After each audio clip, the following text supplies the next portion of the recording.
Je vous dis souvent que ce qui fonctionne à la hausse ne fonctionne pas à la baisse. Je vous dis souvent que ce qui fonctionne sur un actif ne fonctionne pas sur un autre actif. Et je vous dis souvent que ce qui fonctionne sur une unité de temps ne fonctionne pas nécessairement sur la même unité de temps. Alors aujourd'hui, on va s'attaquer à la première des affirmations. Je vais vous montrer que ce qui fonctionne à la hausse ne fonctionne pas toujours à la baisse. Salut, c'est Trado, content de vous retrouver pour la mise à jour de l'analyse technique du CAC 40 avec une séance très vilaine, hein, 0,9% et encore, on l'a vraiment échappé belle puisqu'au pire de la séance, on a perdu jusqu'à 1,7% pour finalement rebondir une fois de plus hein, sur la zone des 79,78, 79,00. Les marchés ont de la mémoire et cette zone est une zone de support qui a déjà fonctionné un nombre très important de fois si on s'en tient et si on juge par le nombre d'impacts sur la zone qui ont été ensuite eh bien, à l'origine d'un rebond. Hein. En tout cas, pour l'instant, rien ne permet de dire que la baisse va continuer puisqu'on est soutenu par ce support. Néanmoins, la perspective d'aller chercher la médiane ici de la fourchette dans 12 dont on sait qu'elle est ralliée dans plus de 7 cas sur 10, eh bien, cette perspective est assez croustillante. Et pour bien faire, moi, je verrais bien effectivement aller chercher cette zone avant ensuite hein, d'établir un éventuel rebond. Il y a un petit goût d'inachevé, hein, je dirais pour l'instant. La bougie du jour est vilaine puisqu'elle est rouge. Rouge, c'est-à-dire que l'on clôture plus bas que l'on a ouvert. Quand on regarde les bougies Aiki-Nashi, on avait déjà un doute par rapport à la force de la tendance haussière hier. C'est pas la séance d'aujourd'hui qui va changer les choses puisque ça y est, on a notre première bougie rouge. Alors c'est pas une bougie extrêmement baissière parce que c'est un corps avec une mèche haute et une mèche basse, mais en tout cas c'est euh, définitivement pas haussier et il faut impérativement jeter un œil du côté, garder un œil du côté des three line break puisque je vous rappelle qu'on a un bloc vert. Normalement les blocs verts, les premiers blocs verts sont suivis d'un deuxième bloc vert.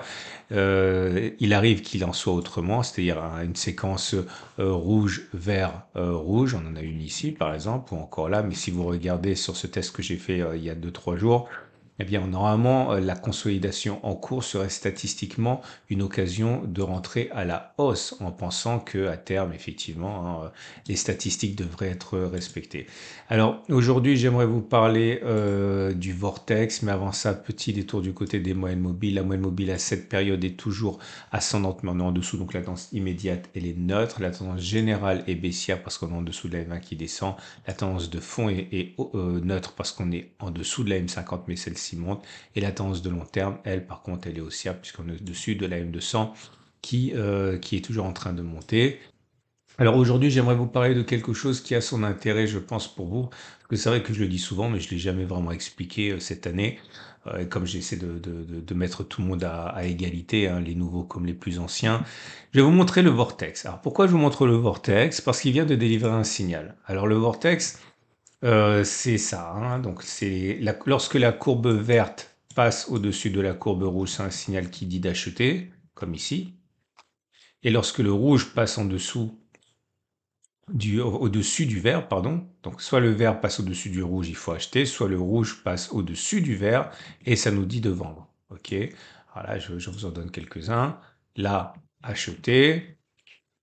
Et puis là, vendre. OK? Donc, ça fonctionne pas trop mal. Mais effectivement, certains qui suivent le vortex pourront remarquer que oui, mais c'est gentil le vortex, mais il y a quand même deux signaux contradictoires qui ont été donnés en très peu de temps. Un signal haussier il y a 3 jours qu'on a testé, ok, et la statistique avait dit qu'il était très plausible que l'on ait au moins une clôture d'os par rapport à ça, ce qui a été fait d'ailleurs dès la bougie suivante. Par contre, lorsqu'on a eu un signal baissier, le dernier signal baissier ici, ok, lorsque le rouge est passé au-dessus du bleu, on avait dit qu'il fallait avoir au moins une séance, on aurait au moins une séance de clôture plus basse que la bougie de signal, et ça a été donné également aussi. Alors, ce qui m'intéresse ici, c'est de tester en même temps, ok, les signaux haussiers et les signaux baissiers, et vous montrer en fait hein, la grande différence qu'il peut y avoir. Donc, j'ai regardé les choses suivantes.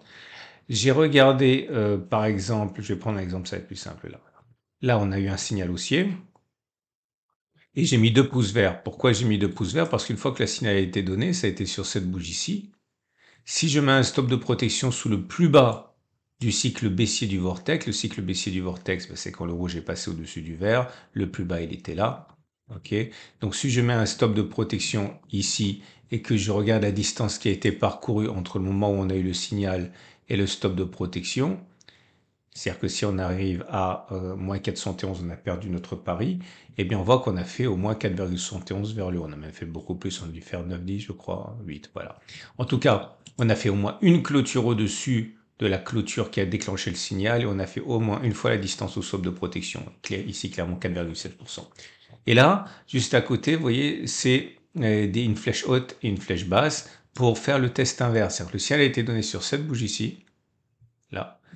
Le stop de protection, il aurait été mis sous les plus hauts du cycle haussier du vortex, donc là.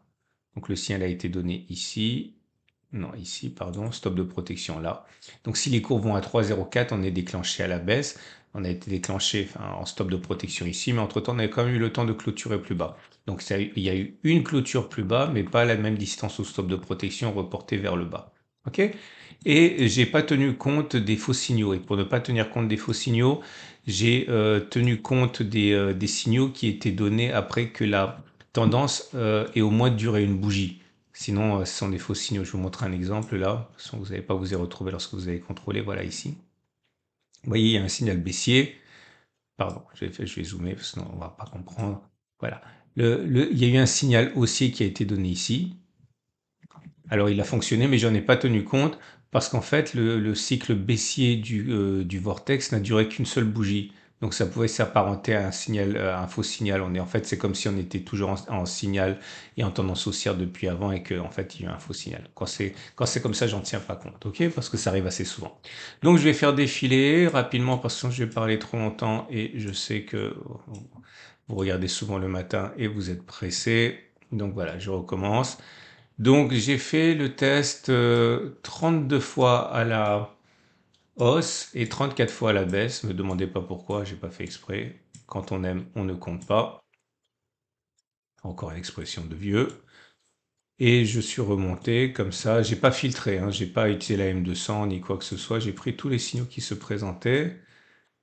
Et ça nous a amené ici jusqu'en 2019. Donc clairement 5 ans en arrière. Et voilà la conclusion qui décape.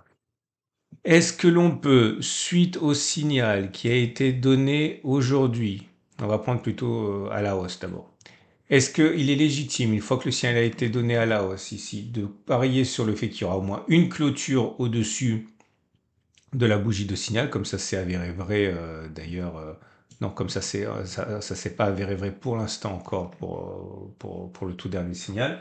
La réponse c'est oui, c'est-à-dire que ça a fonctionné 26 fois, ça a échoué 6 fois, autrement dit, dans 81% des cas, ça se vérifie. Donc normalement, si les statistiques étaient respectées, normalement on devrait remonter et clôturer plus haut que 8110 à un moment ou à un autre. Attention, quelque chose qui fonctionne 81% des cas, c'est quelque chose qui échoue 19% des cas. Donc ne misez pas la maison, les études des enfants, on peut toujours avoir des échecs, hein.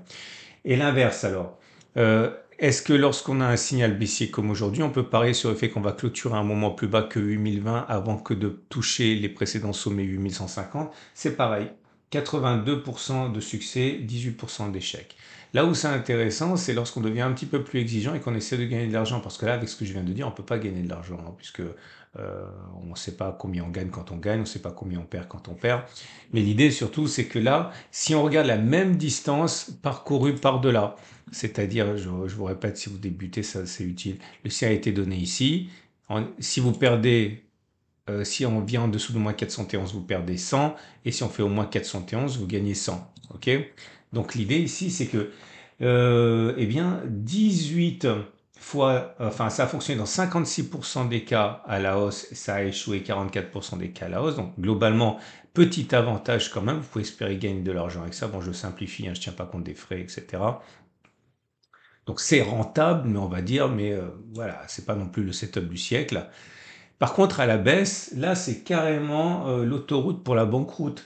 parce que ça a fonctionné dans 40% des cas uniquement et ça a échoué dans 60% des cas. Et vous voyez bien que là, quand il s'agit de deviner ce qui va se passer, à savoir au moins une séance de plus à la hausse ou encore une séance de plus à la baisse, là c'est fiable. Mais par contre, dès qu'on commence à rentrer dans les détails un peu plus exigeants, eh bien là, vous voyez, c'est pas du tout symétrique, hein. Le vortex fonctionne depuis 5 ans à la hausse pour gagner de l'argent avec cette stratégie. Il échoue à la baisse. Autrement dit, si vous voulez encore, pour gagner de l'argent, il faudrait acheter avec un ratio gain-risque de 1 pour 1 lorsqu'on a un signal haussier.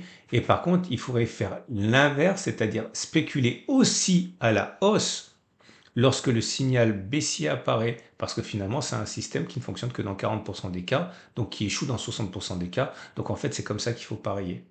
Okay, et là, c'est complètement à l'encontre de ce qu'on peut éventuellement imaginer lorsqu'on regarde mes vidéos en se disant « Ah bah ouais, le vortex, c'est pas mal finalement. Ouais, c'est pas mal à la hausse. À la baisse, ça, c'est pas bon. » Et bon, j'aurais pu prendre d'autres exemples, mais j'espère vraiment que je vous ai convaincu de ne pas simplement faire des copier-coller de ce que vous avez testé. Il faut tester systématiquement ce que vous faites sur l'unité de temps, sur l'actif, dans le sens qui vous intéresse. Ne faites pas de raccourcis parce que vous pouvez trader comme ça pendant 10 ans quelque chose qui ne fera que vous appauvrir petit à petit. Voilà, c'était un peu long. On va passer au trade du jour. Votre rendez-vous avec IG. IG, bien plus que du trading. Une équipe d'experts à vos côtés.